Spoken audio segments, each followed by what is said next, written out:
Hello दोस्तों, कैसे हैं आप। हम आपके लिए एक और नई कहानी लेकर आए हैं। तो चलिए कहानी को शुरू करते हैं। मैं अपने दोस्तों के साथ फेमस लस्सी की दुकान पर बैठा था। हमने लस्सी का ऑर्डर दे दिया था। कुर्सियों पर बैठकर हम सभी यार दोस्त हंसी ठिठोली कर रहे थे। दुकानदार हमारा ऑर्डर तैयार कर रहा था। तभी वहां पर एक बूढ़ी लगभग 74 से 75 वर्ष की औरत आकर खड़ी हो गई। कमजोर थी, चेहरे पर भूख साफ नजर आ रही थी। आंखें चेहरे में अंदर घुसी हुई थी, लेकिन आंखों में पानी चमक रहा था। देखकर ही पता चल रहा था कि उनका गुजारा मांगकर चलता होगा।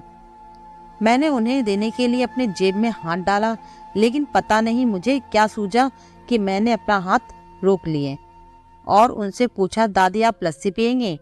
मेरी ये बात सुनकर दादी कम और मेरे दोस्तों को ज्यादा आश्चर्य हुआ, क्योंकि अगर मैं उन्हें पैसे देता तो 5 या 10 रुपए देता, लेकिन लस्सी तो 40 रुपए की थी।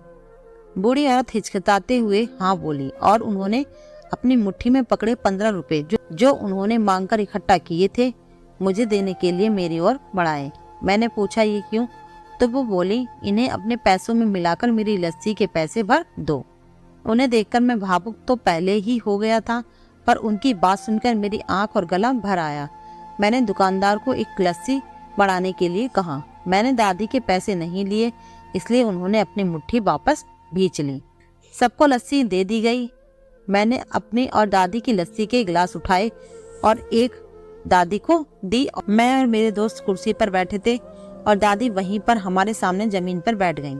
मैं अपने आप को लाचार और गरीब महसूस कराने लगा, क्योंकि दुकानदार मेरे दोस्त और बाकी के ग्राहक कहीं कुछ बोल ना दें, इसलिए मैंने बेचारी भिखारी दादी को कुर्सी पर बैठने के लिए नहीं कहा। मैं घुटन महसूस करने लगा।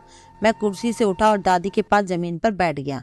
ऐसा करने के लिए मैं आजाद था और इससे किसी को कोई परेशानी हो इसका भी कोई प्रश्न था ही नहीं।